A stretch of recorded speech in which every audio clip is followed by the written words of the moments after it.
Hey there guys, so today we have another review and this is going to start off with a conversation about Trappists and Spencer. So if you want to just dig into the beer review, go ahead and skip ahead. So what are Trappists? So this comes from a history back in the Middle Ages where monasteries would be places where beer was brewed. So this would happen for hundreds and hundreds of years. Unfortunately, with the French Revolution and the two world wars, a lot of this was destroyed. So after that, years later, the International Trappist Association is created where people decided that they wanted to actually make the word Trappist mean something. So now what we have is 11 Trappists around the world, and pretty much these are monasteries slash breweries. So what does it take to be a Trappist? And so what it has to be is that, one, you have to brew the beer at the monastery, either by the monks or supervised by the monks. The function of the monastery still has to be a monastery. It can't, simply be a brewery. So in the end, the monks have to follow the monastic Cistercian style of life.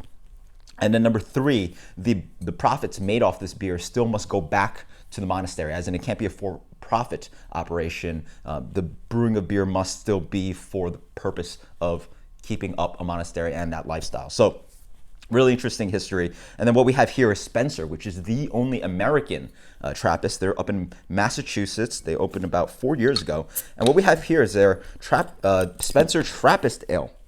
There you go, Spencer Trappist Ale. And so this is a Pater's beer, father's beer, or some might call it a Trappist single. So what that is a beer that they used to traditionally brew. They would drink it throughout the day, the monks, but they would also just keep it at the brewery. They generally would not sell it out of the brewery. This is an example that they actually bottled, but most of the examples you'll find are brewery only. And what we have here is actually La Trappe glass. So La Trappe is a Trappist brewery in the Netherlands. So let's dig in. Actually, I've never had this beer before, so they've been around for a while. I haven't had this beer before, so let's dig in. Oh, very nice. Beer comes in an amber to medium amber color. Yeah, very nice. Yeah, they say golden, but it's leaning towards more of that amber. Wonderful fluffy white head. Yeah, let's get the aroma on this one. You guys know I probably generally like my glass where I can stick my whole schnoz in there. This one's pretty open, yeah. I mean, obviously it's Belgian beer, so. But yeah, there's tons of aromas coming off this one. There's a wonderful kind of a fruity ester. Familiar Belgian beer. You just smell this beer, it's like, all right, that's Belgian.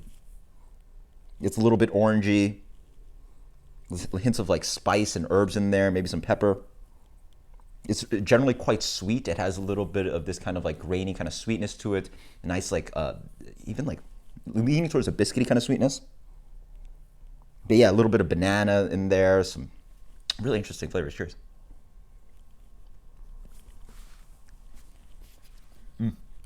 Familiar with the beer, just smacks on with tons of carbonation.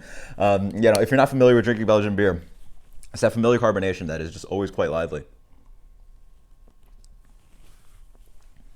Reminds you of like drinking soda and champagne. It just fills your mouth up with tons of bubbles. But then there's a wonderful, pleasant, substantial beer behind this. Follows with those notes. Lots of banana, maybe a little bit of pear, hints of like orange coming through, those really familiar kind of fruity kind of flavors. More of that light biscuity malt character on this one as well. You get some nice spicy qualities on the back end. Maybe hints of a little bit of like pepper, even leaning towards like a white pepper kind of flavor. A little bit of bitterness going on, slightly earthy and spicy. Yeah, it's very enjoyable. Speaking about the malt, despite that malt I was talking about, on the middle it's actually really nice and dry and easy drinking. After that initial attack of fruit flavor, carbonation, it glides away quite nicely and transitions onto that phenolic spicy quality and the combination of hops at the finish. 6.5%, this is very drinkable. It almost has that kind of IPA kind of drinkability to it. It's a little dangerous at 6.5%. Not that it tastes anything like an IPA, but maybe the malt's a little bit, but it really, again, it's offering that wonderful crisp kind of drinkability where instead of hops are being smacked up front, you really get the fruity esters jumping out up front, and then there's a theme of the nice spicy qualities. The malt is relatively restrained despite you tasting the malt quite nicely, and then there's a nice balanced bitterness on the back end. Yeah, I've turned away from Belgian beers recently for a while, but this is absolutely delicious. Very nice, very drinkable. Big fan of this one.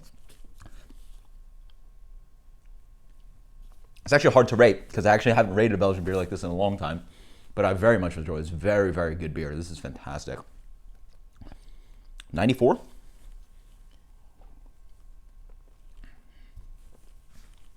Let's go with the 95 on this one.